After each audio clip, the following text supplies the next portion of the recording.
আহমদ দিদাদের নাম শুনেছেন?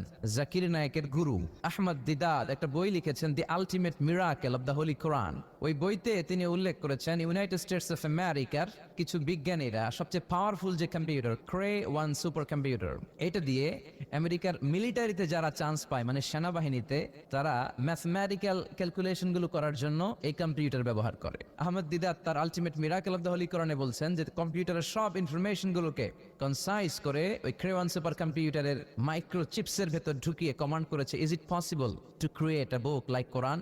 ও কম্পিউটার, তুমি অ্যানালাইসিস করে বলো এই কোরআনের মতো আরেকটা বই কি পৃথিবীর মানুষের বানানো সম্ভব?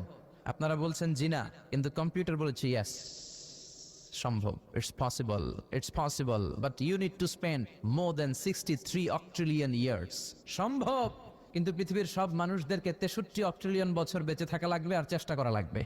এটা শুনে বিজ্ঞানীরা তো মহা খুশি, হোক না অক্ট্রিলিয়ন আর ফক্ট্রিলিয়ন, পারাতো যাবে। কিন্তু নিউমেরিক্যাল সায়েন্স বলে যে octillion is very dangerous to reach there. Octillion হচ্ছে এমন একটা সংখ্যা যেটা পর্যন্ত পৌঁছা মানুষের পক্ষে অসম্ভব। সংখ্যাতাত্ত্বিক নিয়ম আমাদেরকে শেখায় যে সংখ্যা শুরু হয় একক দিয়ে, তারপরে দশক, তারপরে শতক, তারপরে সহস্র, তারপরে উজুত, তারপরে লক্ষ, তারপরে নিযুত, তারপরে কোটি, তারপরে মিলিয়ন, বিলিয়ন, ফিলিয়ন, জিলিয়ন, তারপরে হচ্ছে অক্ট্রিলিয়ন।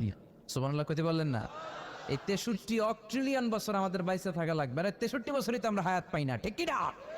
63 অক্ট্রিলিয়ন বছর যদি পৃথিবীর সবগুলো মানুষ হায়াত পায় আর যদি চেষ্টা করে, তাহলে পারহ্যাপস মেবি সম্ভবত কোরআনের মতো আরেকটা বই বানালেও বানানো যেতে পারে।